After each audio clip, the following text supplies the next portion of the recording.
stuff, it won't heal right, is what they're telling me. So I kind of took up walking, best as I could, because I don't want to tear up anything else. I'm just trying to, walk as much as I can on it, and, because I don't want to just say I give up on it. And it's good therapy for me to keep pushing, Yeah, well, it's good therapy to just be moving and active. Yeah. Correct. Because it's like, I've never been able to sit still long, so it's kind of like life's too short. So get out and if it tears your body up, that's what your body's for, I guess. You know what? I actually have a great quote about that.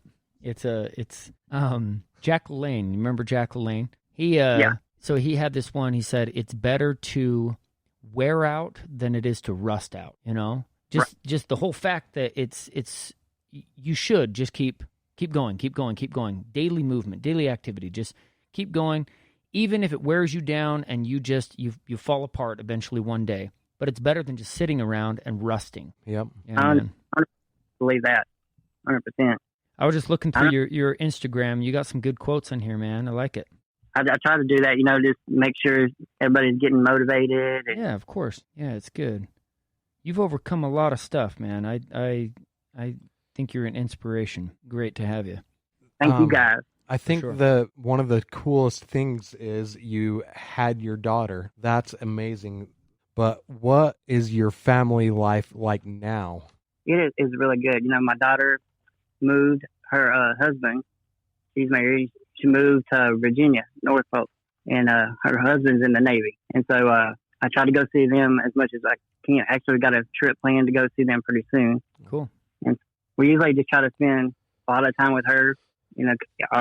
My wife's sister, she lives in San Diego, and so we try to go there as often as we can.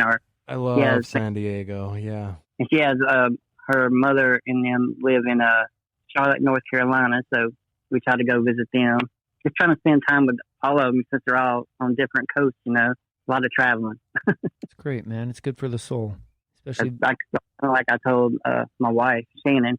I told her my health might not be good enough to travel later in life, so let's go do it now. Yeah. Yeah, sure. Any chance, get out and go do, enjoy the world. Mm-hmm.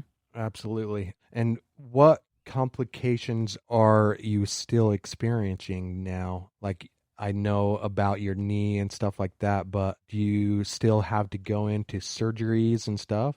Yeah, actually, like the hernia on the Indiana pouch, it's kind of pushing out. So I'm going to have to. I was just like, you're trying to, you want to have like a year or so of normalcy. So I'm not, I should go do it now, but I don't want to.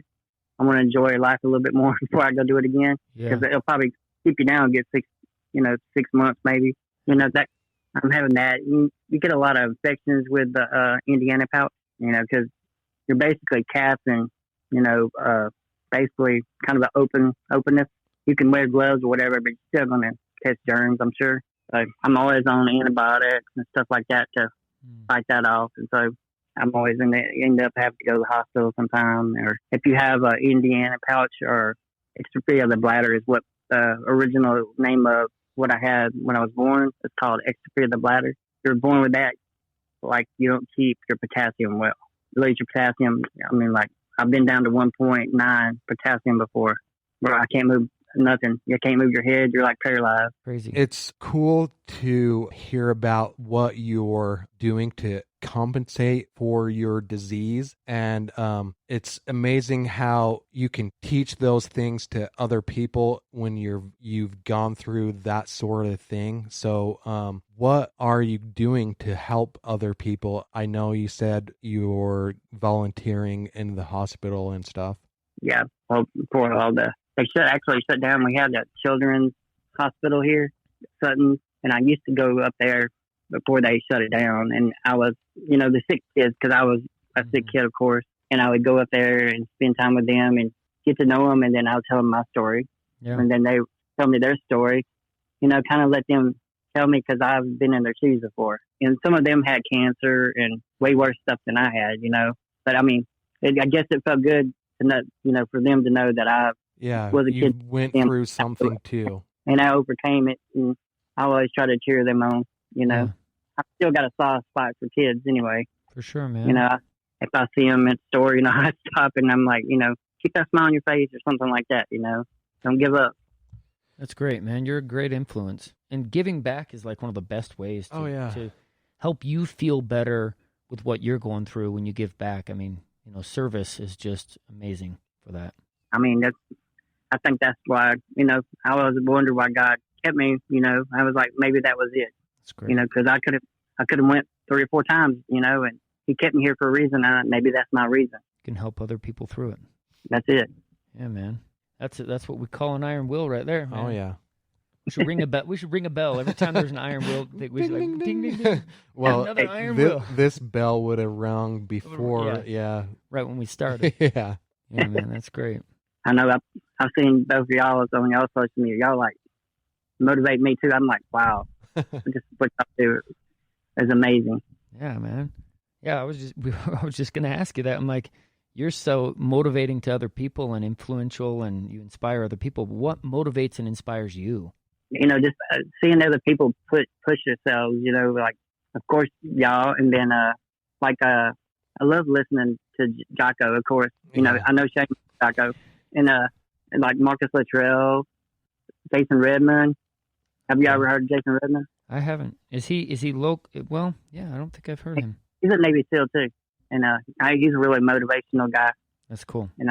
I like listening to that. I really like Marcus's. He has a lot of positive comments on his. Mm-hmm. If you have ever seen it, I mean, he's got a lot of positive stuff.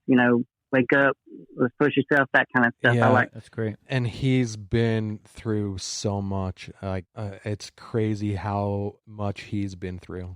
I know they've been through so much, and they always want to help people. And I think that's what happens when you go through something hard. You want to help people get through situations similar to yours, or not even similar, but like just hard situations.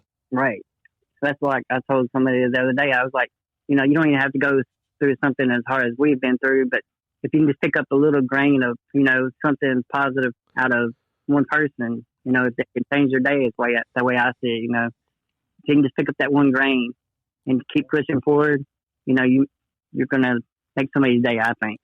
For sure. Well, I think every person is going through like a hard time. And so I think everyone can learn if they open their mind to it from other people's struggles. Mm-hmm. Correct. Yeah, it doesn't have to be the same thing. I mean, it could be mental, emotional, spiritual, physical, social, environmental. There's things that all of us have to go through. And you never know how hard it could be really for somebody. And that's why we're here sharing the messages and helping people. And while you're on here, and I mean, yeah, we're all doing good, man. Yeah, This is good stuff. That's I think the platform is going to go, do really well, because I mean, I think people should hear it and should listen, because you're going to pick up something from it, from every story.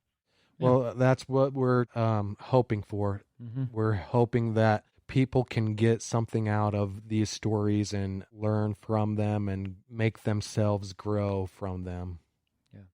So what does success look like for you? Everybody has a different kind of, what success is, and you could be successful in different arenas, different areas in life. But what does it look like for you?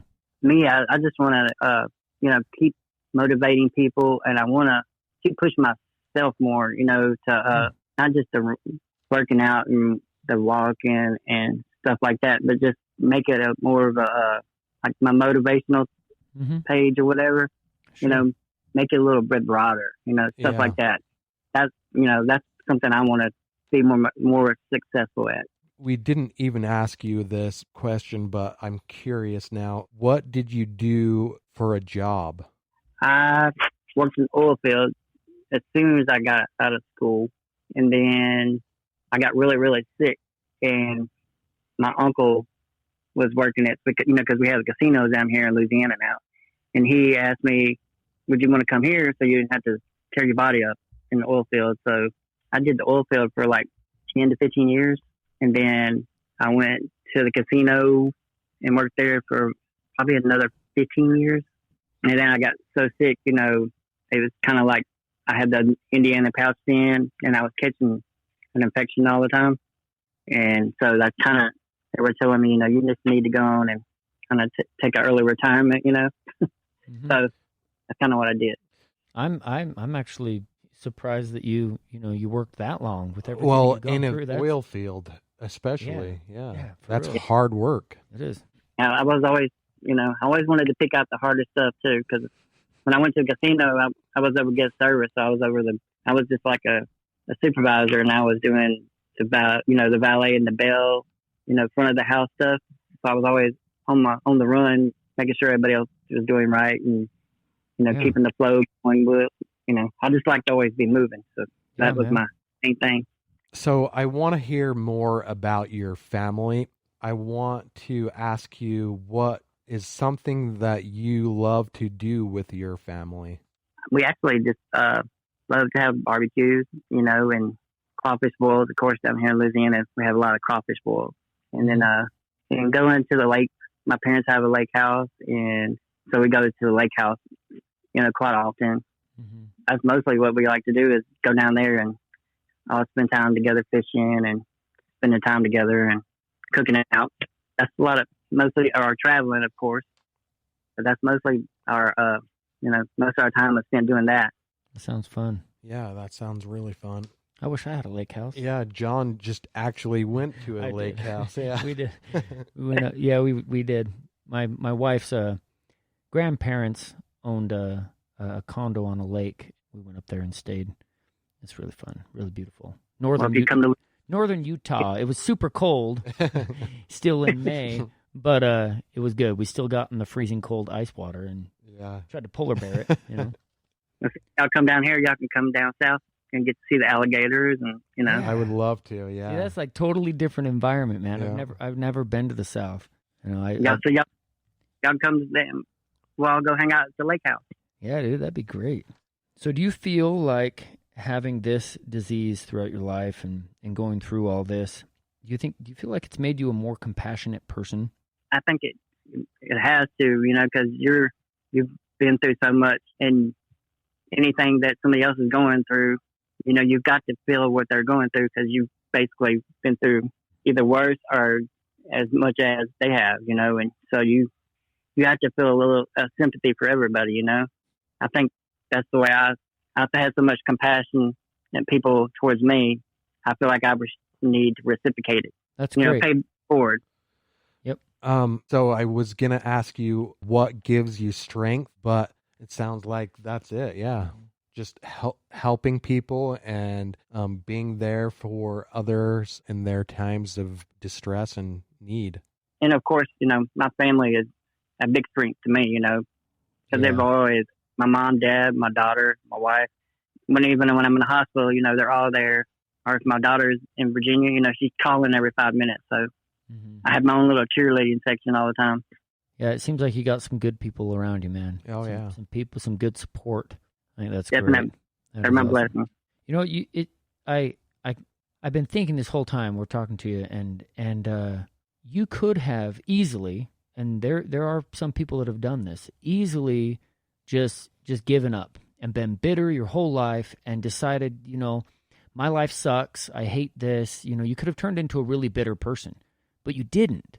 It's like there's something there that you have that just you rised above what you were given, and you just you had to grow up with that like mentality. Mm-hmm. It's something that's been ingrained into your psyche. Yeah, man. I always thought my mom and dad, because I remember my dad told me the story, I guess a couple of weeks ago. He was telling me that my grandfather had, when I was first home for the first day or so, and my grandfather picked me up and said, "That poor baby." And my dad was like, "That's not the way we're going to raise him."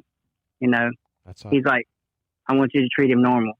And and ever since then, everybody in the family treated me normal. And so I was always like, yeah, I had it rough, but in my mind, I was like, this is normal to me.